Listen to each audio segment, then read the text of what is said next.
Salut à tous, bonjour, bonsoir mes chers enfants, mes chers parents, chers amis de la communauté de Fleur des enfants. J'espère que vous vous portez bien. Merci de toujours rester fidèle à ce podcast, le mot de la semaine. Le mot de cette semaine, c'est discrétion. La discrétion, d'après le dictionnaire Larousse, c'est l'attitude de quelqu'un qui veille à ne pas gêner les autres, à ne pas s'imposer. C'est quelqu'un qui a du tact, qui a du retenue. Donc, mes chers enfants, pour mieux vous expliquer, la discrétion, c'est le fait de ne pas partager avec tout le monde certaines informations, de les garder privées. Cela ne veut pas dire que vous cachez les choses, mais plutôt vous respectez la vie privée des autres et votre propre vie privée.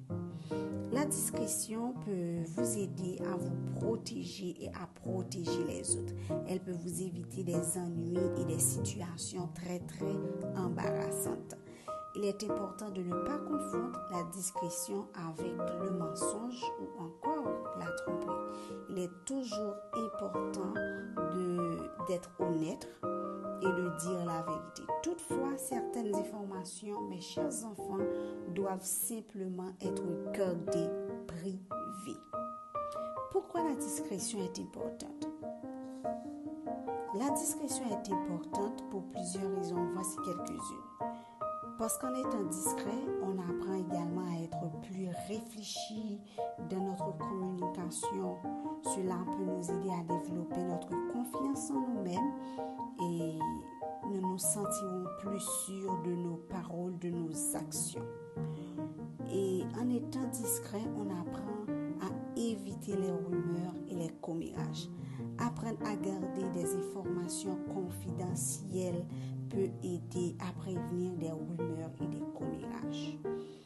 Les enfants et les adolescents qui ont appris à être discrets sont moins susceptibles de partager des rumeurs ou de partager des informations inexactes.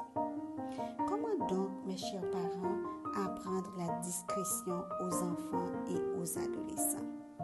Voici quelques conseils pour apprendre la discrétion aux enfants et aux adolescents. Premièrement, discuter de l'importance de la discrétion et de ses conséquences.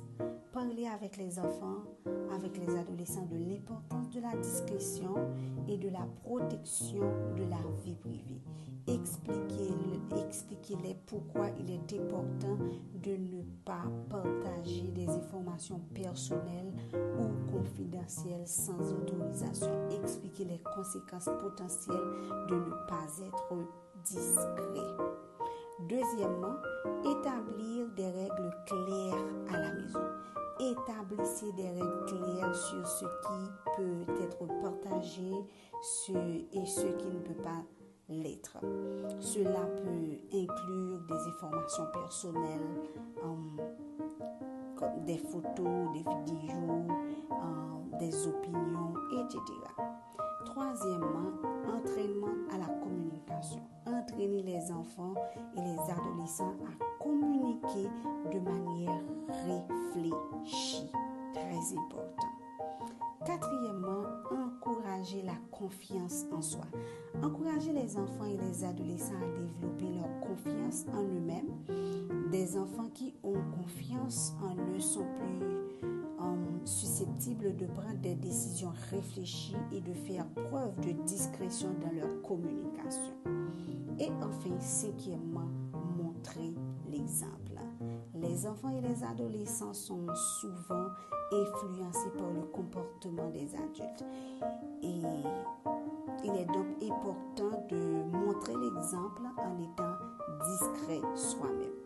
Évitez de partager des informations confidentielles en présence des enfants et des adolescents.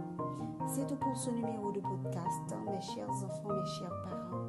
Je vous donne rendez-vous pour la semaine prochaine pour un nouveau numéro. Je vous aime tous. Bisous, bisous. Bye bye.